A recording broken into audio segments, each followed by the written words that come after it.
generations to come.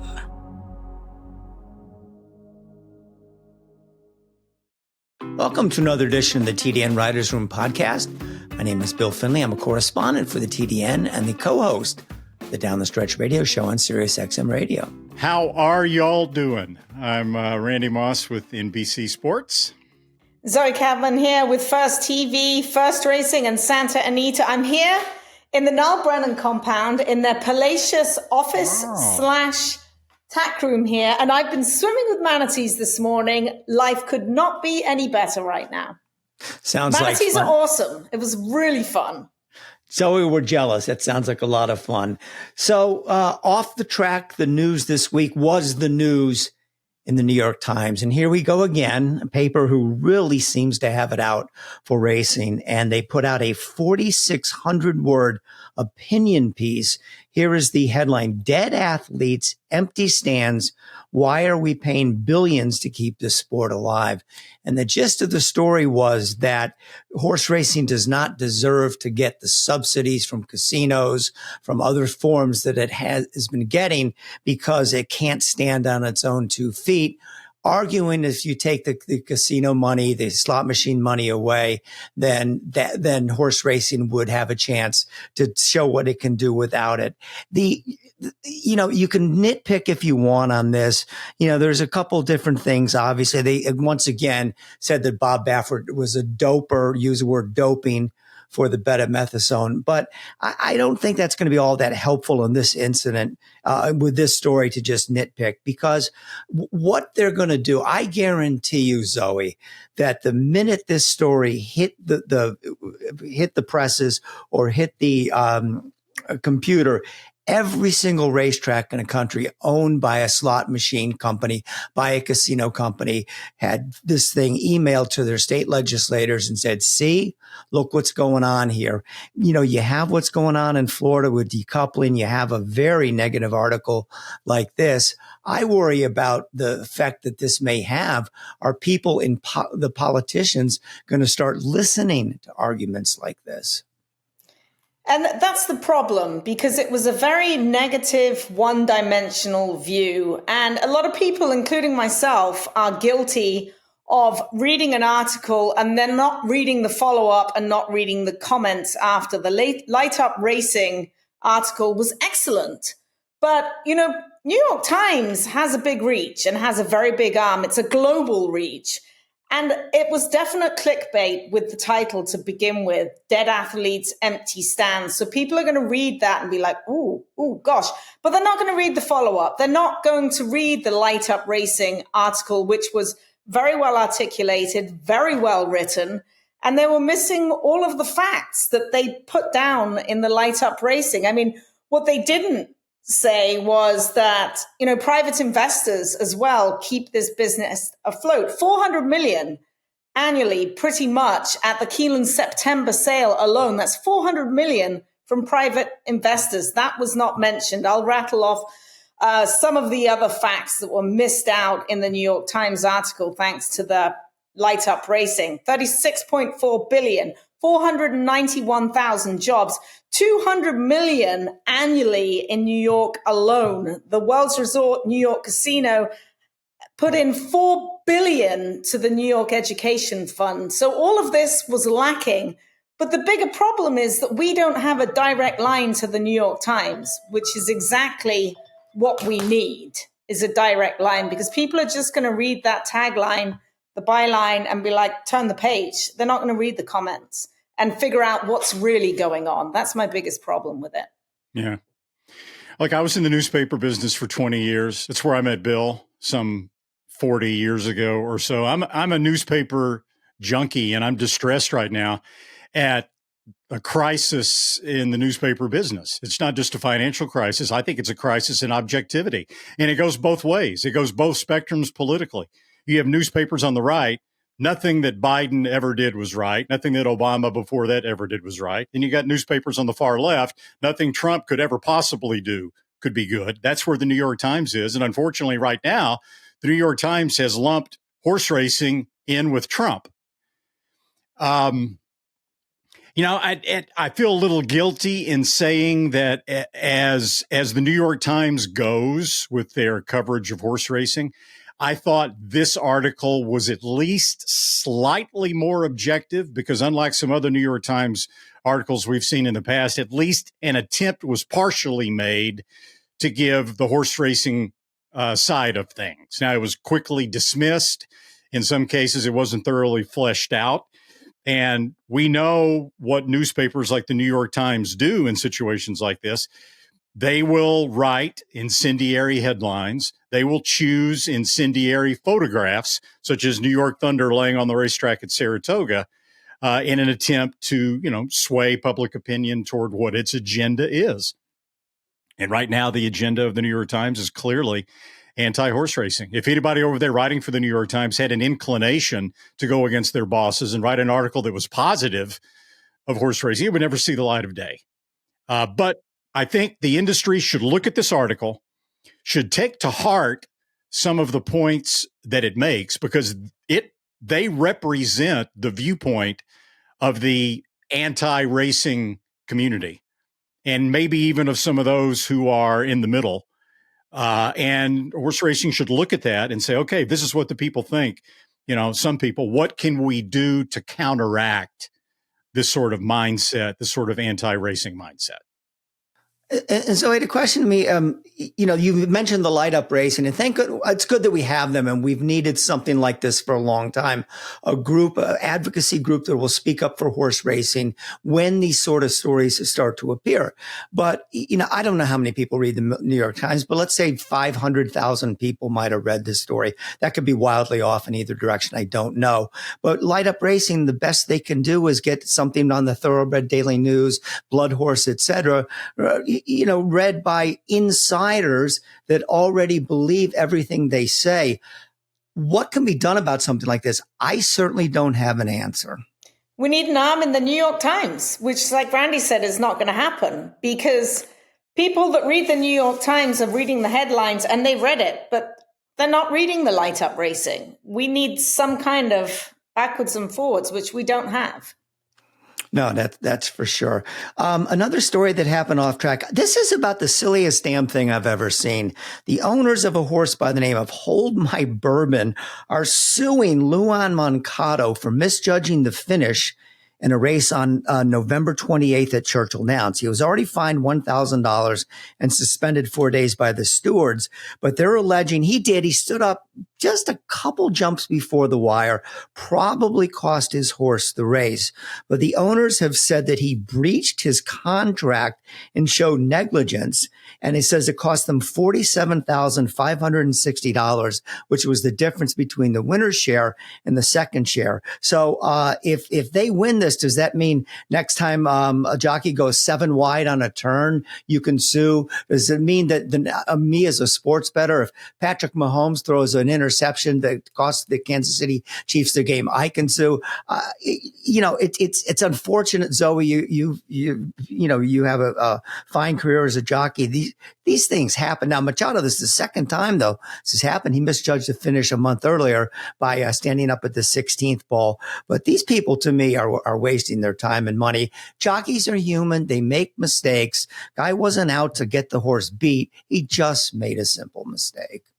You can't go around suing jockeys. It would be likened to gambling on a horse race and then getting mad that you picked the wrong horse. But one thing I can say is stewards need to do a better job of stewarding the finish, because bets get paid out first, second, third, fourth, fifth, even if you're playing the super high five.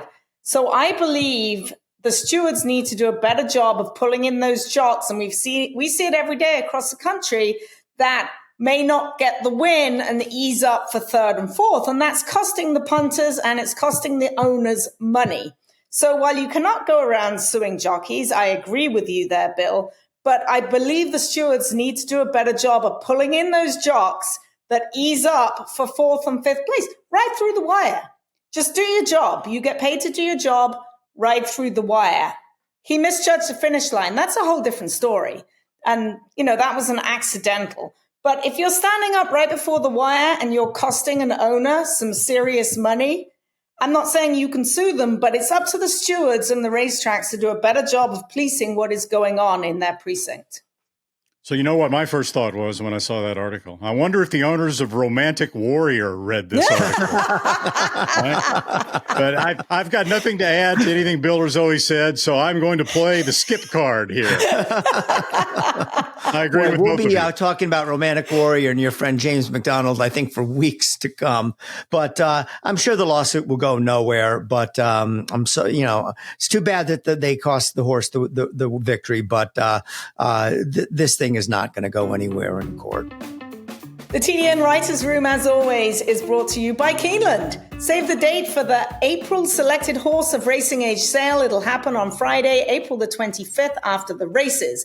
Now, the April sale presents proven runners and ready-to-race runners. An elite racehorse sale perfectly timed for summer campaigns. We'll be right back after this message from Keeneland.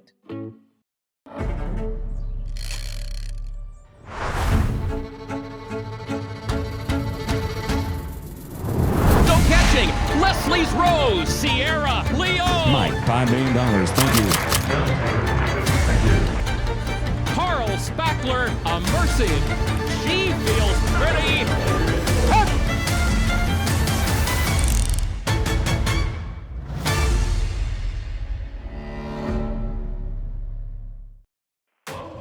Our fastest horse of the week is brought to you by Independence Hall, one of those fast sires at Windstar Farm, who was the fastest 2-year-old of 2019 with his 101 Buyers speed figure. Independence Hall's first crop are now 2-year-olds. 16 of those are entered in the OBS March sale next week, and the judges are giving them 2 thumbs up. Eddie Woods, one of the consigners at OBS selling Independence Hall, says they have plenty of speed and are big training horses. Kieran Dunn says, we're very excited about the Independence Halls, having had him ourselves as a 2-year-old. He was a beautiful young horse, and Independence Hall stands at Windstar with a princely sum of just $7,500. Now, who was that fastest horse of the week? You would expect, logically, that a horse that wins the Santa Anita Handicap by 8.5 lengths would get a big speed figure, and that's exactly what happened with Locked. So far, the best speed figure of 2025 is Copion, with her win in the Santa Monica at a 110 buyer. Right after that, at 109, of course, you had White Abario winning the Pegasus World Cup, and now Locked from the Santa Anita Handicap. We'll talk more about this race a little bit later in the podcast, but at 109, Locked is our fastest horse of the week.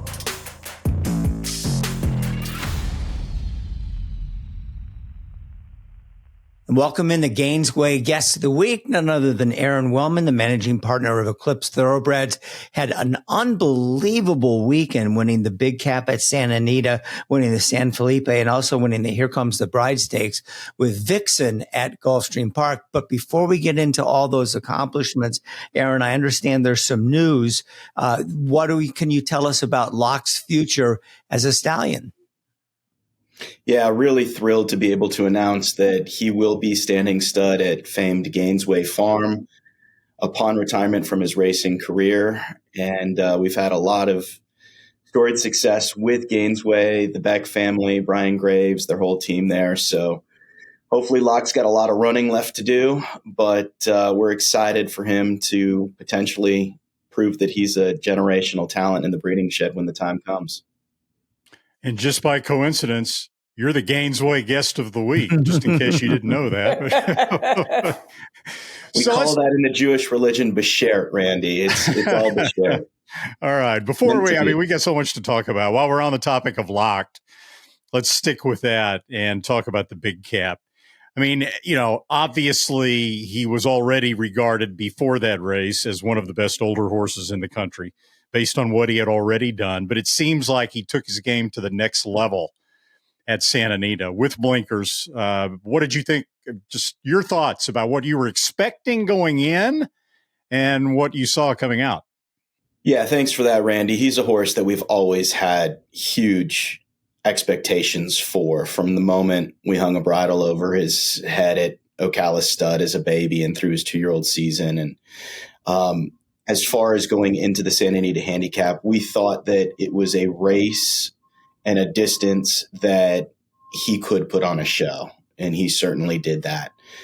From the time he first ran as a 2-year-old at Saratoga, when we sprinted him, and he fell way back and came storming home and galloped out huge, and then was a TDN rising star actually when we stretched him out to a mile, second time out. We always, in the back of our minds, Todd and I and Jose, who was riding him at age 2, and even Johnny when he rode him in the allowance win at Aqueduct and the Cigar Mile win and then the Pegasus second, that he might benefit from blinkers. But he had just kept running so well that it was really difficult for us to make that equipment change.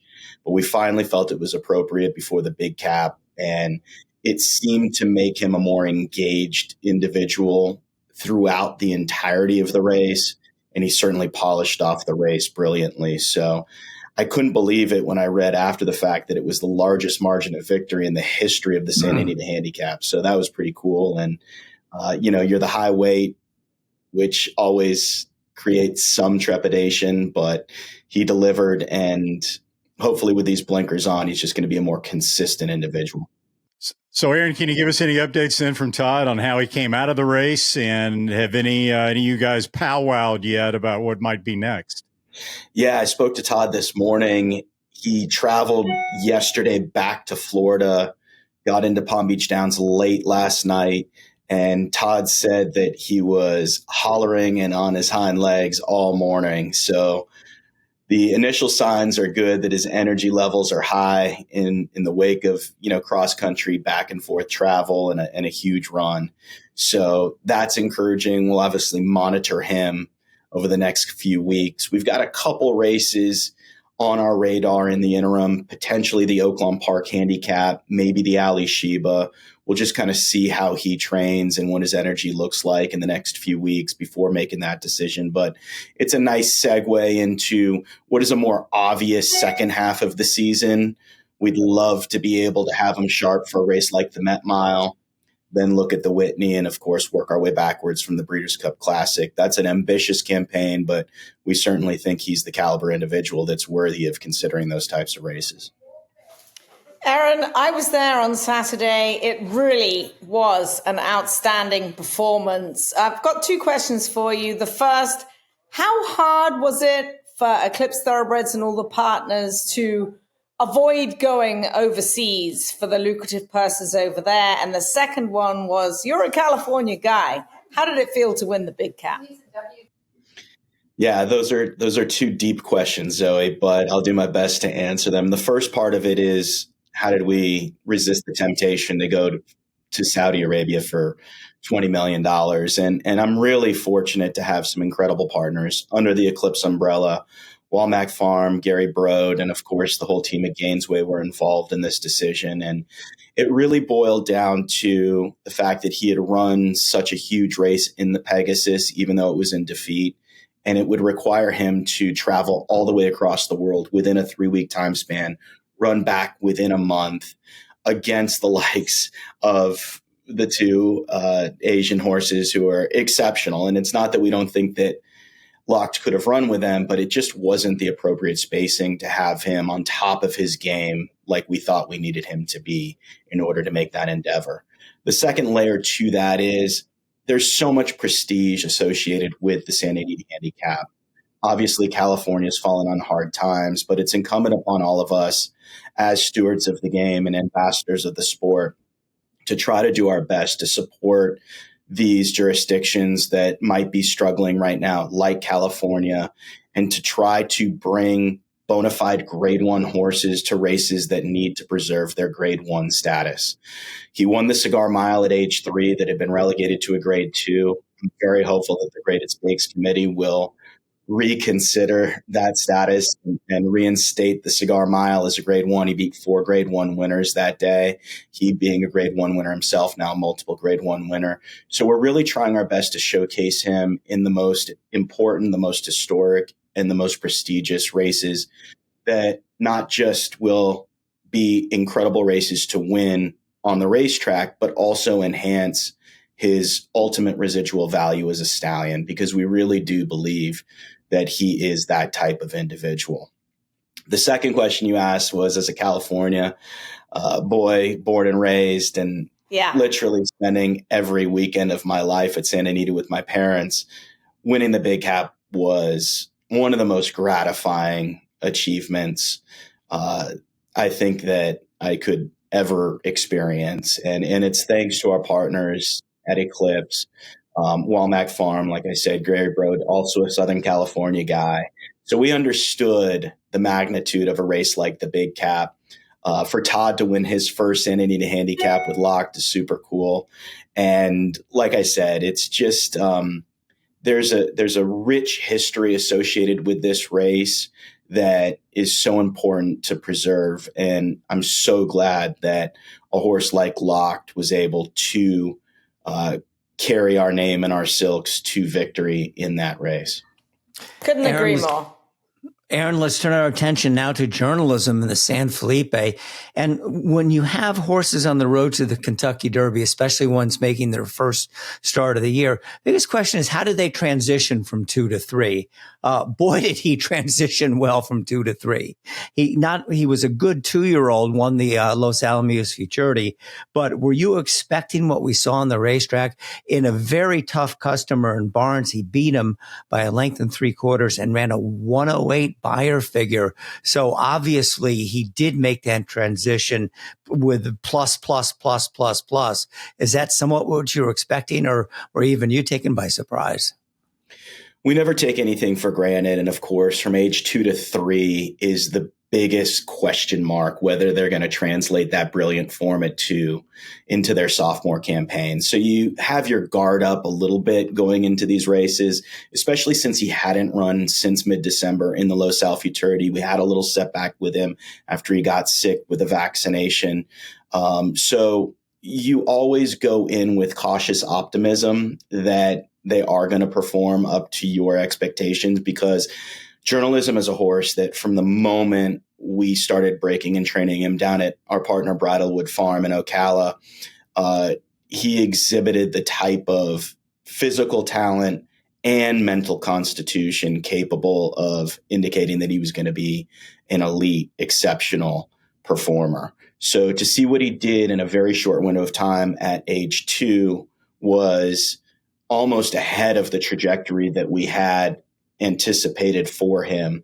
And going into Saturday's race, the San Felipe, we knew that we were going to be the meat in the proverbial Baffert sandwich with Mellencamp on the inside, us in the 2-hole, Barnes in the 3, and Rodriguez in the 4. It was going to be a real cat and mouse game, but we just wanted to make sure that our horse got into his rhythm and ran his race, because we know that he has got the engine to be able to see out the trip. And that was really the big question mark going into the race for Barnes, is whether he would see out the 2-turn distance. And honestly, I think Barnes did. He ran an exceptional race. 105 buyer. I'm not sure what they gave him on the sheets, Ragozin and Thoroughgraph. But I know what journalism ran. And that means that 99 out of 100 times, Barnes would have been a clear and decisive winner in that case. So credit to him. We've just got a serious horse on our hands. Michael McCarthy's done an awesome job developing him really methodically. We have not tightened the screws on him. He was spotting 4 pounds to Barnes on Saturday, which is a whole issue unto of itself, that I think that if there's Kentucky Derby qualifying points on the line, they should all be on a level playing field, but that's a discussion for another time.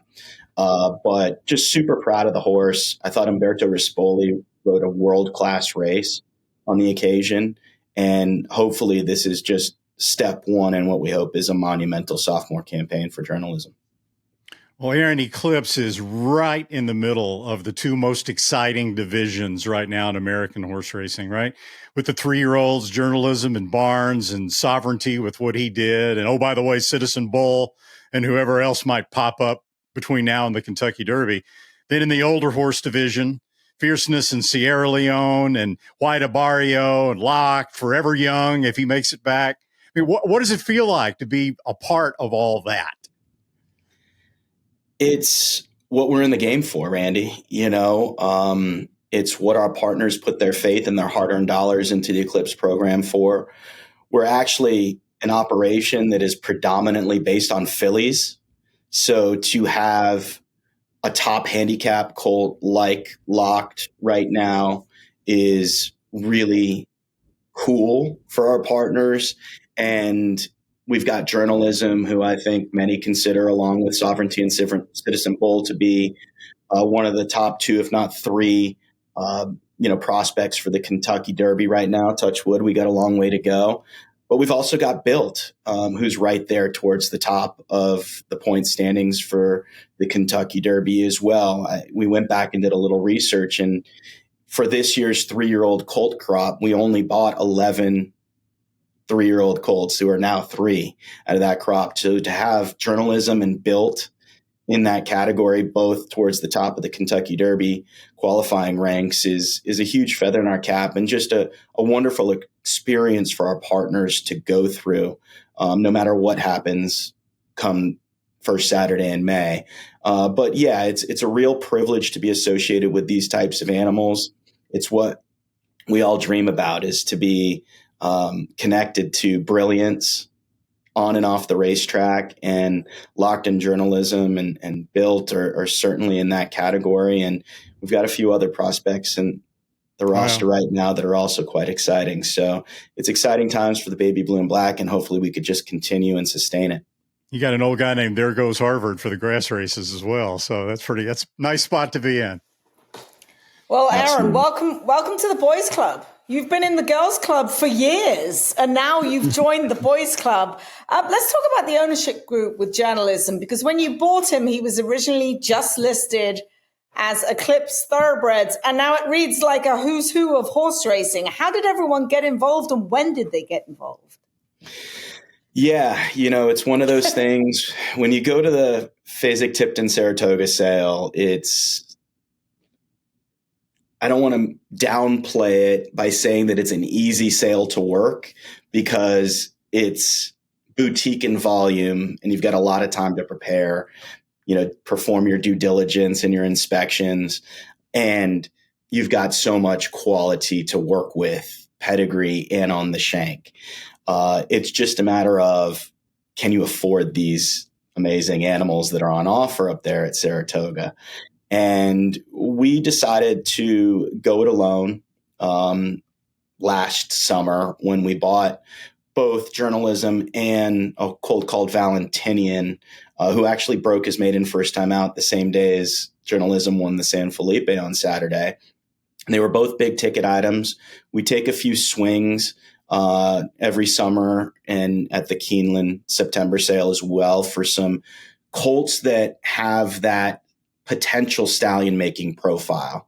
And Journalism, a son of Curlin out of Mopatism, a grade 1 performer, grade 2 winner by Uncle Mo, certainly fit the bill physically and on paper. And Valentinian is a son of Into Mischief out of Rachel's Valentina, grade 1 winner out of Rachel Alexandra. So we took some swings for the fences. And obviously we have a storied history with Bridlewood Farm, the Malone family. Their CEO and farm manager, George Isaacs, have been wonderful supporters of Eclipse for a long time, going back to Taproot when we bought him as a yearling at Fasig-Saratoga, ultimately went on to win the Belmont Stakes. And part of that partnership was also Bob LaPenta, longtime owner, New Yorker through and through, but has really started to diversify and spread his holdings throughout the country and into partnerships. So the Taproot partnership was Eclipse, Bridlewood, LaPenta.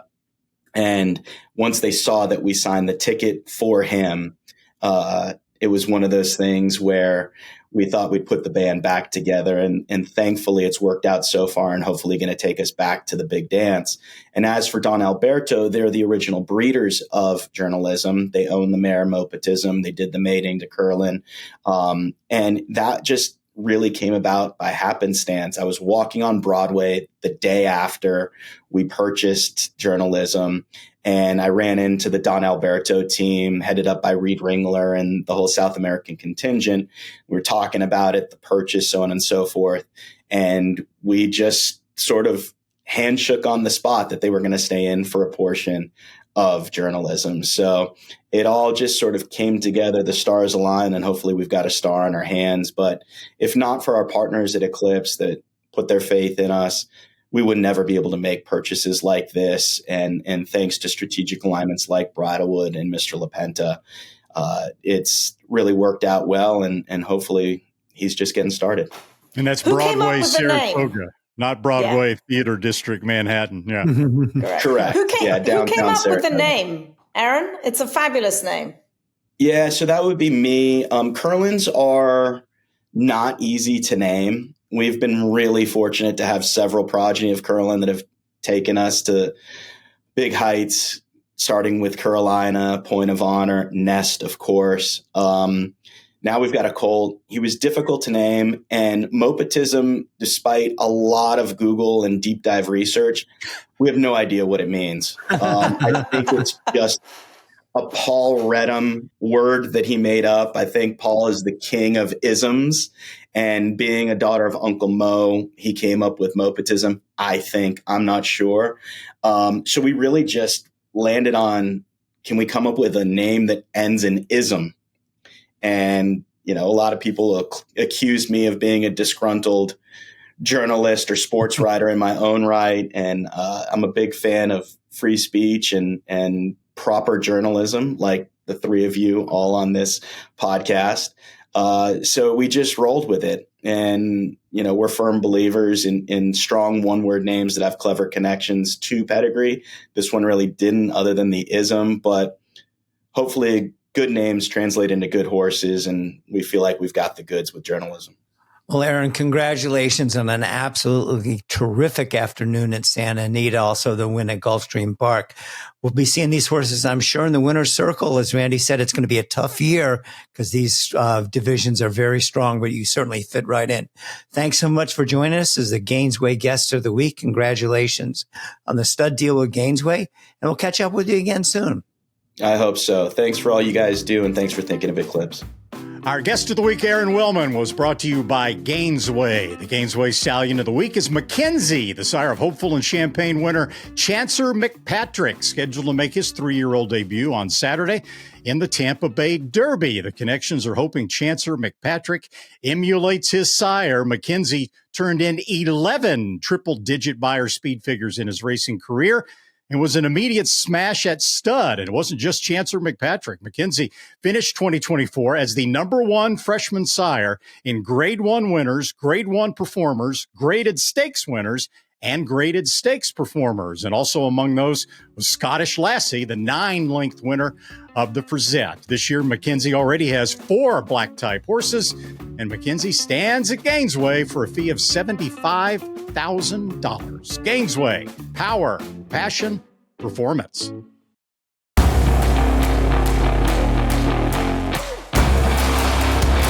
Here comes that big gray Tappet Trice right down the outside. Tappet Trice wins the Toyota Bluegrass. Tappet Trice's 2024 Debut was awesome. Tappet Trice is lunging. Tappet Trice wins the Woodward.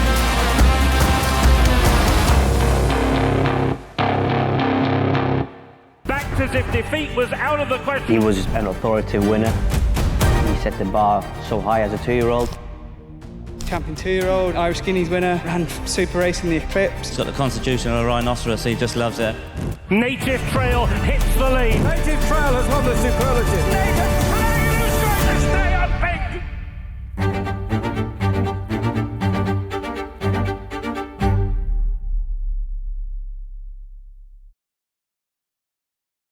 And welcome to our favorite segment, one of our favorite segments. It's News You Can Use with Emma Berry, the European editor of the TDN. Emma, it's been a little while. How has your winter been, and what's new? Well, it's been soggy and freezing, but I'm happy to say the sun is shining now. And I had a good long walk down Newmarket's Rolling Mile on Sunday, and I'm starting to feel in classic mood. Well, okay, it's interesting you bring that up because one of the things we want to talk about, we all know how the American horses are prepared for the classics. Most of them have 2, some have 3 preps starting in March, maybe a little bit earlier to get them geared up for peak effort. How are you have also the classics coming up in England, Ireland, and France. How do the trainers overseas, how do they prepare their horses?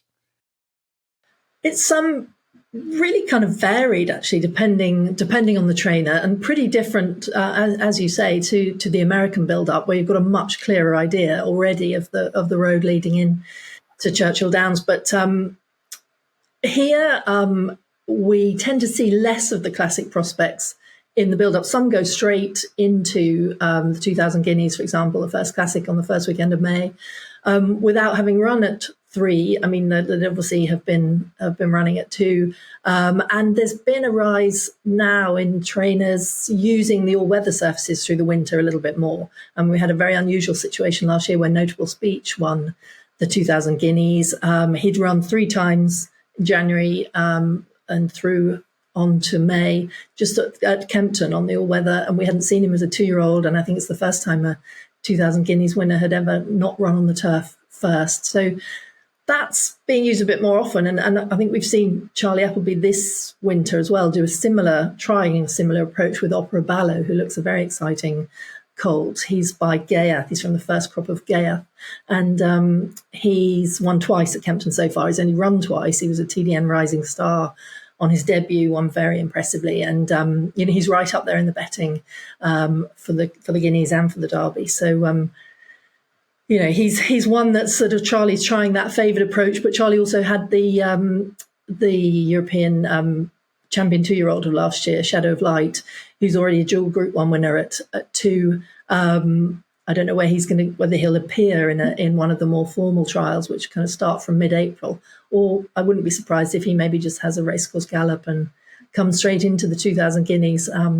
But he's actually, Charlie Appleby's rather spoiled for choice at the moment. I mean, obviously there are plenty of other big stables with big entries for these classics, but we saw Ruling Court as well on Saturday in Maidan, winning very impressively the Jumeirah 2,000 Guineas. He's by Justify, and again, he's going to be a very interesting horse to follow when he's back in England in the spring. So, Emma, after the 2,000 Guineas over there, the 3-year-old focus then shifts, of course, to the Epsom Derby. The entries for the Epsom Derby are out. They were released last week. We would call them nominations. You call them entries. Who is the favorite right now for the Epsom Derby, and what are some of your thoughts on the entries? Well, it won't surprise you to hear that Aidan O'Brien, the winning most trainer at the Derby, has the favourites, the Lion in Winter. He's by See the Stars, who obviously was a Derby winner himself. And the Lion in Winter we actually haven't seen since last August when he won the Acomb Stakes at York, but he's still at the head of the betting market for the 2,000 Guineas and the Derby.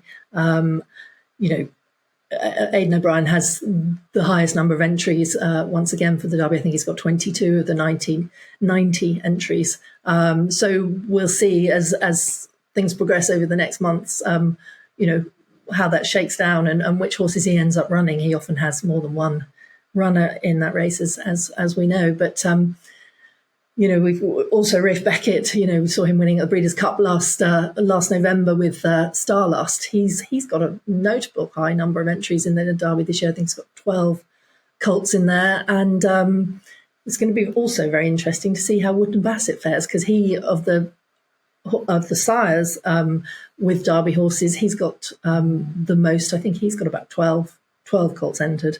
So I'm sure Coolmore will be hoping to have one of his good. He had 4, I think, Group 1 winning 2-year-olds last year. To see one of those step forward, win a classic will be high on their list of wish list, if we should say, for next year. And I was just actually going to note a couple of new trainer names that might not be so familiar to American listeners. Rafael Freire is a Brazilian trainer based here in Newmarket, and he's literally just moved in this weekend to Sir Michael Stout's very famous yard, Freemason Lodge, which was bought by Ammo Racing over the winter. Ammo Racing made a really big splash at the yearling sales last October, and they're going to have a lot of very well-bred, very exciting horses to follow. And Raphael's a young man who's been training for a few years. He has a Derby entry, as does James Owen, another trainer who's making quite a big splash here as well at the moment. He's got 4, I think, horses entered. He's going to be someone to watch out for. He's also a very good jumps trainer. He could make a a big splash next week at Cheltenham at the festival. But he's also got some notably well-bred horses for the Gredley family. So they're going to be. It might be a bit of a shake-up to the sort of regular classic order this year, with some new names coming to the fore. Emma, you mentioned Aidan O'Brien with a big stable coming in from Ireland. You mentioned Charlie Appleby from the UK. What about France? I understand there's some French horses, though, that also deserve a second look or are also right in the thick of things. Yes, there's one colt who really came out and made everyone sit up and take note a couple of weeks ago. It's called Tito Mo Sen, and he's actually a half-brother by Uncle Mo, the late Uncle Mo, sadly now. He's a half-brother to Ramatuelle, who I'm sure people will remember came over to Del Mar last November, but was scratched, unfortunately, from the Breeders' Cup. But she's a Group 1 winner for Christopher Head, bred by Guarda Centurion. And now her younger half-brother is actually in training with Victoria Head, who is Christopher's sister. He was made a TDN Rising Star with a very, very impressive debut. I think he won by 7 lengths on the Chantilly Poly track. He's certainly gone into a lot of notebooks and has classic entries for Victoria. There was a lovely filly as well last week, winning for Carlos and Jan Lerner, who had their first classic victory last year with Luc de Vega in the Prix du Jockey Club. They have a filly named Godspeed she's from the first crop of Hello Youmzain, and again was a very impressive winner last week. We're going to see a lot more. The turf season's underway in a few weeks here, and yeah, they've been racing in Cannes-sur-Mer in the south of France and on the Chantilly Poly track quite a bit. We're going to start to see some nicer horses coming out in the next few weeks and get a clearer picture of what's going to be happening in the classics come May and June. Well, Emma, I want to thank you so much for News You Can Use, brought to you by Darley. We'll be having you back soon to keep track of what's going on over in Europe, as it's an exciting part of the year for them as well. Once again, thanks, Emma. It's a pleasure. Bye-bye. News You Can Use is brought to you by Darley, and that brings us right to Native Trail, who does stand at Darley. Native Trail was the undefeated European champion at 2 and a classic winning miler at 3. He has 150 infoal mares in his first book. The infoal mares include siblings to 117 stakes horses, 20 Grade 1 winners, and 41 Grade 1 horses, namely Kind of Blue, Coronet, Pretty Pollyanna, Timepiece, Footsteps in the Sand, Harbour Law, Margot Did, and Belvoir Bay. 36 mares from that first book have already produced a stakes winner or a performer. 26 of them at group level. The Irish 2,000 Guineas winner is now covering his second crop of mares and is available at Darley for the cheap fee of €16,000. Well, tons of action on the racetrack last weekend, including some very important preps for the Kentucky Derby. Why don't we start in Florida, where the Fountain of Youth was the big race on the card when it comes to Derby preps. I was going to bet Sovereignty. I was on the Sovereignty bandwagon, and I just kept hearing from Bill Mott, I'm just be glad that he'd be second or third. First race off a layoff, short stretch. So I got off of him and went to River Thames, who ran a tremendous race to be second.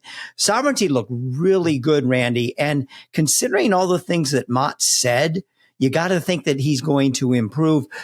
Afterwards, when on your telecast, on the CNBC telecast, they asked him where he's going to run next. He didn't say, said that's up to the team at Godolphin. But obviously, I would think it would be the Florida Derby.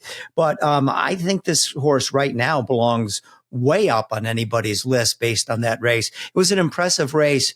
And when Mott says he's going to do better next time out, you got to listen. Yeah, I'm really excited about the 3-year-olds right now. We've got a lot of things to look forward to in the run to the Kentucky Derby and then in the Derby itself. And I agree with you about Sovereignty and Mott. Mott, his specialty over the years has been bringing horses back off long layoffs to a peak performance first time out. And Mott told us that this was a little bit different because the schedule pretty much forced things. He couldn't wait as long as he wanted to run him. He needed to run him in the Fountain of Youth. He needed to get a couple of races into him before the Kentucky Derby. Horse needed points. So his hand was sort of forced to run in that race before he would have really wanted to. He was also concerned about the short stretch, 690 feet for Sovereignty, who had done his best running in his previous races once he turned for home. He overcame all that, won anyway, and I think he is looking, you would think, logically, at at improvement next time out, and not just because of the longer distance, because he'll be one race tighter, Zoe. It was a wow for me with Sovereignty. And, looking at him going down the backside, I could just see this vision of my mind, because I talked about how bad he worked the week before and what a bad workhorse he was. And the horse that I loved for the day, Chillax, he ran down the field as well. So he'd already run earlier in the day and got beat like a dozen lengths. I'm watching him go down the backside and I'm like, oh God, this is terrible. And as the race unfolded, he just kept picking horses up. He made this wide, sweeping move. He had an honest pace to run into, and you're going to the first wire, and I'm thinking, there's no way he's ever going to get there. And he looked like he was leaning in once he got him out of the dirt and he switched leads. This big galloping stride. It was amazing to watch. And for him to cover that amount of ground in the last 16th of a mile like he did and win going away, because by the time they got to the proper wire, he was way in front. Now, River Thames lost absolutely not a damn thing in defeat. He ran hard the whole way. He got headed. He ran honest fractions. He's a good horse in just his second start. But Sovereignty, I'm never watching another work of his again, because he's a horrible workhorse. I could outwork him in the morning. It's like he goes to those PM hours and he's like, oh, it's race time. Don't worry about the morning for him. But wow, that was pretty awesome. And Mott knows the whole family. He trained, the sister just broke her maiden. Actually, she didn't. He's got one sister who is 0 for 8, 4-year-old sister. She's 0 for 8. He trained another one who's now retired. She was like 1 for 13 or something. So he is by far, so far, the best one that Crowned His Dam has had. And the second dam is, what was her name? I wrote it down here somewhere. Mushka. She was a very, very good racehorse that Mott trained. So he's trained the whole family. Mott knows what he's doing. I'm trusting in Mott, and I am super excited. Burnham Square is the favorite, was third, really was not competitive with the top two. So I'd say somewhat of a mild disappointment for him. Phillies and going for the for the Kentucky Oaks, met in the Devona Dale. Randy, the Queen's MG is the winner by 2 3/4 lengths over LaCara, who is the favorite, who I thought looked really good coming into this race after winning at Tampa Bay Downs. But considering the outcome of this race and an 80 buyer figure, that's not good. These, the Saffy Joseph wins everything, so he'll probably win the damn Kentucky Oaks. But you can't come out of this race with a lot of confidence in this horse or anyone in the field when the number was that slow. No, I'm drawing a line through the race as a Kentucky Oaks meaningful prep. The Queen's MG even got a rail trip and could only run an 80. I was most disappointed in Ballerina Doro because I know Chad Brown was very high on Ballerina Doro. Felt that she was hands down the best 3-year-old filly on the East Coast. And I thought she was very disappointing to finish third in there. I mean, she probably needed the race, but again, it's Chad Brown. So, and with his confidence level going in, you'd have to think the horse was ready. I just didn't like the race at all for any of them.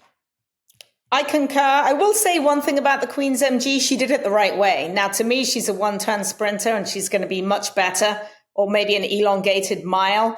I like the way that she finished the race. So visually, it was a good race. Numbers-wise, not. What kind of number did Maysam get at Santa Anita for the Santa Isabel?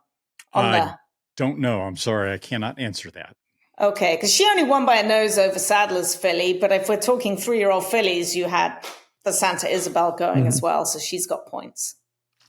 The other big race at Gulfstream Park, among the big races, was the return of Mind Frame, 1 to 9 in the Gulfstream Park Mile, and something that caught a lot of people's attention. Mike Rapoli, who loves to go on Twitter and will express his opinions, about a month ago, he said that I think I have the best 3-year-old colt, or not, actually now it'll be 4-year-old colt in America, and it's not necessarily Fierceness. Whoa, wait a minute. Mind Frame might be better than Fierceness. That's quite a statement. I don't know what we learned from this race. He was 1-9. It was his first race back. I mean, he had such a good campaign, running second in the Belmont Stakes out in his third lifetime start. He didn't blow me away. He wasn't bad, wasn't good. I guess they got what they wanted out of it, and they'll move on now to bigger and better things. But Mind Frame right now is back, and it's exciting to see a horse like this. He could have a very big year, Randy. Yeah, I mean, he's still doing sort of the mentally immature kind of things. You know, it looked like he was going to completely blow him away at the top of the stretch. And then he went in, and then he came out, and he did the whole Mind Frame, unfocused zigzag kind of thing. And so consequently, you know, he didn't look quite as strong when he crossed the wire. But loads of ability. Never mind Frame. Give me more Tom Brady. Can we bring him to the races every weekend? I mean, that's what we need. Bring that handsome man. Can we get him on the podcast, please? I'm working on it, by the way. That Rapoli did was bring Tom Brady. Yeah.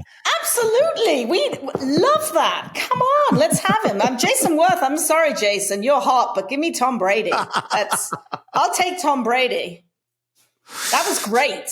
I mean, that was great. That's what the sport needs. It's more people like Tom Brady showing up and coming to the races. Can we get Taylor Swift to come too? How about that? Are you a Swiftie? Look at you. No, I'm not. I don't know anything about her song.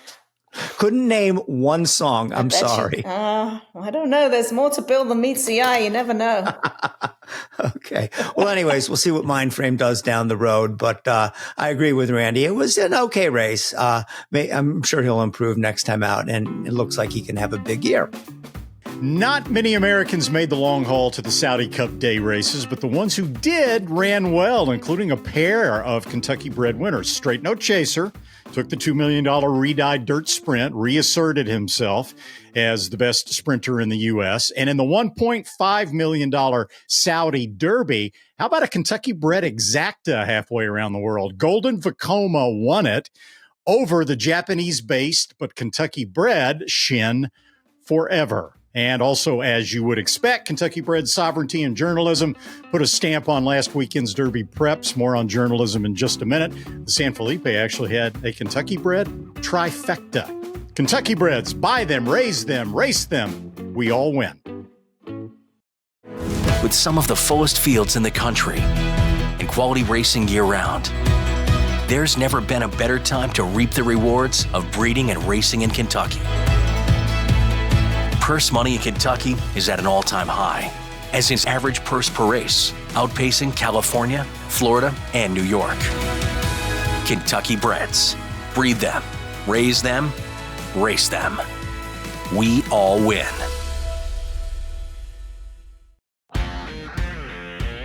Be a smarter better with First TV, the best horses. With thousands of exclusive morning workouts. All at your fingertips and delivered right into your inbox. Everything you need to be informed. Be smart. Bet smart. With First TV.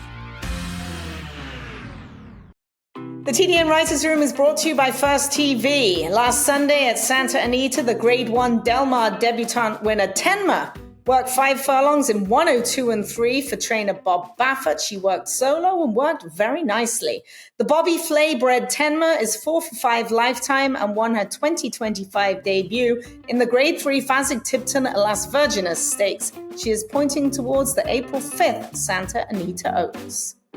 In this week's edition of First Things First, drum roll please. Here we have Mr. Michael McCarthy. McCarthy, a first win in the San Felipe here with journalism. What does this moment mean to you right now? Yeah, obviously nice to have a horse on the Triple Crown Trail for connections that we've had a lot of success for, and obviously some new people involved with the horse as well. And it's always great to have a horse, any type of horse. It's going to take you places, and it looks like he's taking himself and everybody else with him. I was fairly confident today. I wouldn't say I was overconfident, but I thought he was doing well enough to go ahead and make some noise today, and he certainly did. A little overwhelming, kind of thinking of where this horse could go. but yeah, it's a good performance. Can I read into this that he wasn't 100% cranked and ready for this then? He was certainly ready, but obviously with a horse with a reputation like Barnes, obviously you know how good he is. You always wonder if you're good enough, and certainly today he proved like he was. Michael, how's it to be back in this moment right now, celebrating when you were so personally affected by things like the fires that we had out here earlier this year? Yeah. Terrible deal for a lot of people. So we're fine. House is fine. A lot of people have lost everything. So it's all good. It's a little bit of an inconvenience, but yeah, a lot of people we're thinking about today. Biggest congratulations to you. Thanks.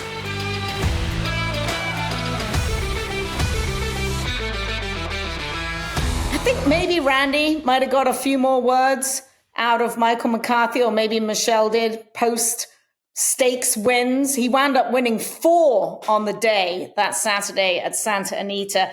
Truly a magical day for him. And perhaps next week, he'll win a few more. We do have racing Friday through Sunday next weekend, highlighted by the B. Wayne Hughes Beholder Mile. We'll be talking a little bit more about that later on. All right, so let's get back to the 3-year-old picture and find out what happened at Santa Anita over the weekend.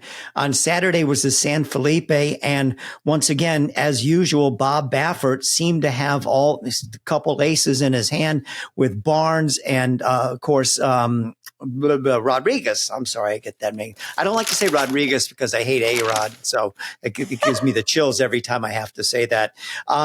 So it looked like Baffert, again, is going to win this race for the 5,000th time. I was very curious to see how good Barnes would be, considering that he was a little bit erratic, and then his first start, he was just okay. His second start in the San Vicente, he was very good. But I overlooked Journalism, the winner, and he looked like he had a lot of catching up to do to be able to run with the Baffert horses. Now, he hadn't run since the Los Alamitos Futurity last year, but his high was an 87 buyer running against these Baffert monsters who just looked faster and looked like they were, more in tune to running a big race since they weren't running off a layoff. Zoe Cadman, can we call Journalism the best 3-year-old in California off this? I liked him going in, and I loved him coming out. Now, Barnes is a good horse. He did everything right. It looked like he was just going to scamper off because he got a little bit of separation between the rest of the field. Umberto Rispoli rode a brilliant race. He had the horse inside, Journalism inside, going down the backside. He started to feel maybe he wasn't quite so comfortable. He got a good bit of schooling, and he got him out just in time. And once he switched leads, it was all over. He won like a good thing. An excellent training job by Michael McCarthy to get him ready off the layoff, and the best is yet to come for Journalism. I'm delighted for them. And, it's really cool. It's kind of like a Cal-bred dam as well, because we watch Moppetism win many races out here on the left coast as well for trainer Doug O'Neill. So it's good to see her babies. I've seen all the babies at the sales. I looked at this one. I looked at the most recent one as well. So kudos to Eclipse Thoroughbreds for picking this up for $825,000 as a yearling, and he looks like he has a very bright future. When Magnitude won the Risen Star and got a 108 buyer's speed figure, people were like, 108 for a 3-year-old? Here we go again. Journalism gets a 108 for his win over Barnes. What a 3-year-old picture we have right now. Not just Journalism, but if Journalism hadn't been in the race, Barnes wins that race by 10 lengths. Yeah. And that's all anybody's talking about. And then you've got Sovereignty. And, what about poor Citizen Bull? Nobody's even talking about Citizen Bull right now. And then you got a lot of these others as well. Brad Cox has got several of them in his barn that have looked pretty good, including the winner of the Gotham. So we've got a lot, I think, of really nice 3-year-olds this year, and something we can all kind of really sink our teeth into in this next month or so. Randy, I got one question. Are we missing something? What about Todd's 3-year-olds? Now, he didn't light things up with his 2-year-olds last year. Has that just kind of slid into his 3-year-olds? Yeah, it looks like he's got River Thames, and I don't know about anything else, unless he's got something. He had a very nice maiden winner during the week, Grande, right? He also had Disturbed, Undisturbed. On the undercard, right. On the undercard, okay. can they catch up? I mean, that's asking an awful lot. So no, Pletcher is definitely not loaded this year. Randy, back to journalism. There's it's kind of a school of thought that sometimes a horse can run too fast for his own good. Right. And is that something that you believe in? And could that be something that catches up with journalism? Bill, it's something that I never did believe in. I'm starting to believe in it more and more now. When you see a horse like Magnitude right, run like he ran, and it's not just Magnitude. Nisos last year, right, was breaking watches with all these big numbers, and we haven't seen him run back since. That to me, that's a bit of a concern. But journalism had run well before this. It might not have been reflected necessarily in the buyer's speed figures. Mm-hmm. I think we said this last week on the podcast. I know I said it on NBC. A lot of that 2 to 5 on Barnes was potential. People look at the yearling price. People look at the fact that he's trained by Bob Baffert. People look at the fact that he's 2 for 2.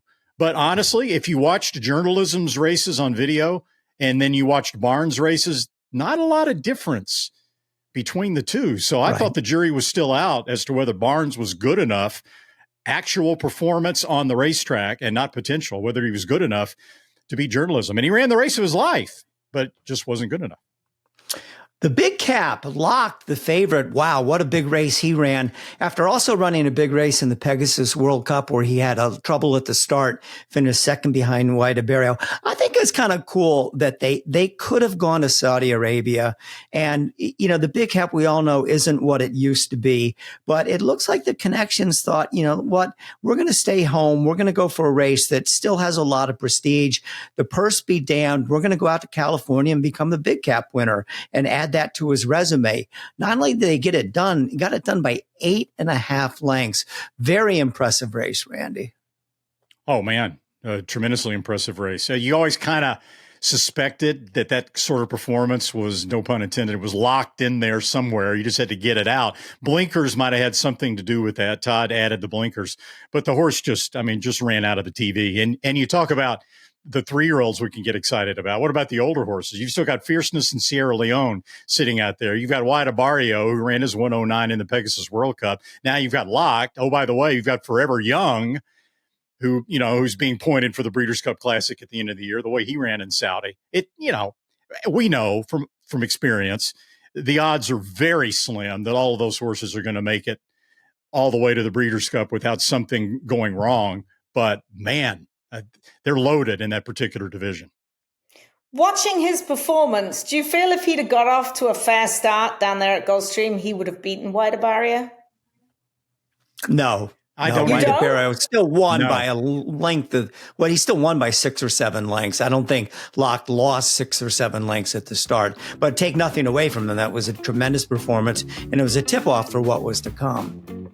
Well, let's talk about what's coming up this weekend. And the big story, of course, is Azeri is going to run not Azeri, the Torpedo Anna is going to run in the Azeri. Not Azeri going to run in the Torpedo Anna. It's so exciting to see her come back. I don't really know what she's going to prove in this race. She just towers over the field. It's a starting point. The Apple Blossom, I assume, will be tougher. Then we'll see what Kenny McPeak does afterwards. It's always fun to just guess. You can pretty much guarantee that he'll do something outside the box, whether it's running the Whitney or the Breeders' Cup Classic. But, she was such a good story last year. And, she's going to be 1 to 5. She's going to go out, probably get the job done and move on. But it's a good starting point for her, Zoe. It's a good starting point. You're exactly right, because I don't see anyone in there that can beat her, to be perfectly honest. She draws the rail. She's got speed. So I'm sure they're going to utilize that just to get her out of trouble. And it's going to be a big pull for Oaklawn Park to have her run there. It would have been nicer if there had been a few more top-class mares to run against her, but you can only beat who's up against you. Other big races over the weekend is the Tampa Bay Derby, which is the return of Chancer McPatrick for Chad Brown. He won last year the Champagne and the Hopeful and was 6th in the Breeders' Cup Juvenile. And Chad also has a horse in there by the name of Hill Road, who was turned over to him by the European connections, by foreign connections, after running 3rd in the Breeders' Cup Juvenile. Chancer McPatrick, I think you can give him. Sometimes horses just don't run in the Breeders' Cup for whatever reason, but he's a 2-time Grade 1 winner. He, class-wise, he towers over the field. Will be interesting to see how Hill Road does, but a Chancer McPatrick will likely be the big favorite in this. Let's see, Randy, if he can take a first step on the campaign on the way to the Kentucky Derby and join those elite horses you've been talking about, all the big 3-year-olds out there. Maybe you'll be talking about him next week. Tell you what, it's tough for me though, Bill, to look at the Breeders' Cup Juvenile and take Chancer McPatrick over Hill Road. I mean, Hill Road blew his doors off, and Hill Road was going fastest of all at the finish in his very first start on dirt. I wondered what had happened to him. We talked to Chad Brown this past weekend about the horse that he had in the Honey Fox. And then later on, I'm like, oh, wait a second. And so I texted Chad. I said, what's going on with Hill Road? And he said he works tomorrow morning. That's Saturday morning. And if he works well, then we're thinking about the Tampa Bay Derby. So I texted him back mid-morning Saturday. How'd the horse work? Excellent. Mm-hmm.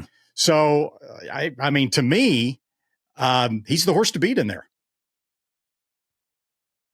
He could well be. It'll be interesting to see what Chancer McPatrick does with the blinkers on, because he's an inherently slow breaker, kind of seems to find trouble wherever he goes because he's got to wheedle through horses. He does get Pratt. I know that Pratt's excited to go down there. Chad's got a very, very busy day on Saturday at Tampa Bay Downs, but Hill Road, he came out of the Breeders' Cup with some bone remodeling and some sore feet. So Chad's been working with that over the course of the winter, and it'll be really interesting to see how he moves forward, because if he can move forward off that 3rd place finish, he will be a force to be reckoned with. That is for sure. But I'm still intrigued with Chancer McPatrick with the blinkers on. Hopefully that does the trick. His works have looked good down there at Payson Park. Zoe, on your home turf at Santa Anita on Saturday is the Grade 1 Beholder Mile. Can you tell us who's going to go in there and some of your thoughts? I can tell you. I've got to pull it up first, though. Hold on just 1 second. I had it a minute ago. I'll take Rishi. Oh, trained by Bob okay. Baffert from post position number 1. Save all the ground, big numbers. Rishi for me. Okay, Copion beat her last time out in the Santa Monica with that 110 by a speed figure, like you mentioned. We're all surprised to see Who's Your Filly in there, are we not? The 5-year-old mare by Into Mischief. She's still cracking on. She just was 3rd at Houston. I have to go with the Cavalieri for Hall of Famer Bob Baffert. She's a filly who's never overly impressive when you watch her, but she just keeps on coming. This is a race where there's going to be plenty of speed in here as well. So I don't know if JJ can take her off the pace. Rishi is liable to be up on the pace with Who's Your Filly. Perhaps Cavalieri can sit a pocket trip behind them. The TDN Writers Room also brought to you by the Pennsylvania Horse Breeders Association, the PHBA, and as breeding season gets underway, we're featuring a segment that we like to call Meet the Pennsylvania Stallion. In this case, our focus is on 3 stallions at the Equistar Training and Breeding.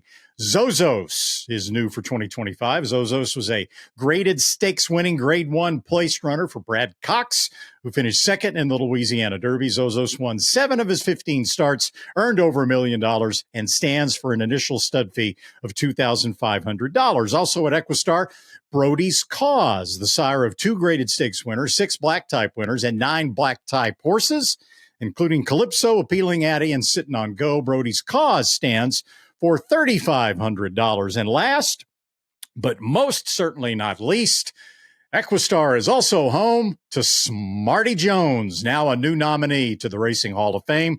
Smarty Jones is also standing for a fee of $3,500. To learn more, visit pabred.com or call 610-444-1050. He did it with his eyes shut. For those of you just listening, he did it with his eyes closed. That's how well he knows the number.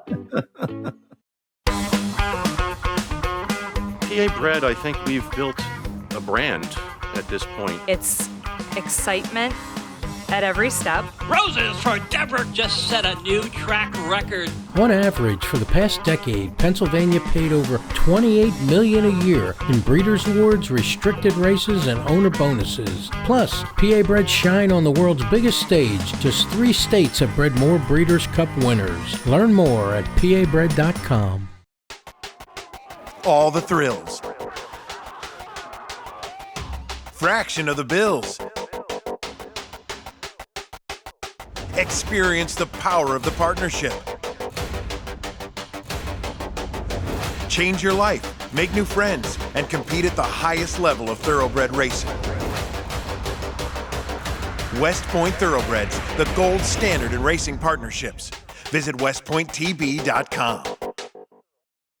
The TDN Writers Room, brought to you by West Point Thoroughbreds. West Point 3-year-old alert. Statesman, another well-named son of Constitution, needed 4 starts to get his bearings and break his maiden for trainer Shug McGahee, but now Statesman has gone back-to-back. He came back and took an allowance race at Tampa Bay Downs at 1-5 odds, and now Statesman is being pointed for the Wood Memorial. Meanwhile, Shug is also preparing, get this, what promises to be his first ever starter in Dubai. How about that? West Point's Pegasus World Cup turf runner-up Integration is now targeting the $5 million Dubai turf on World Cup night on April 5th at Maidan for Shug. That's a wrap on this week's show. I want to thank my co-hosts Randy Moss and Zoe Cabin. I want to thank our guest of the week, our Gainesway guest of the week, Aron Wellman, as well as our producer, Sue Finley, Katie Petruniak, Anthony LaRocca, and Aaliyah LaRocca. It's going to be a great weekend of racing. Hope you enjoy it. We'll talk to you next week.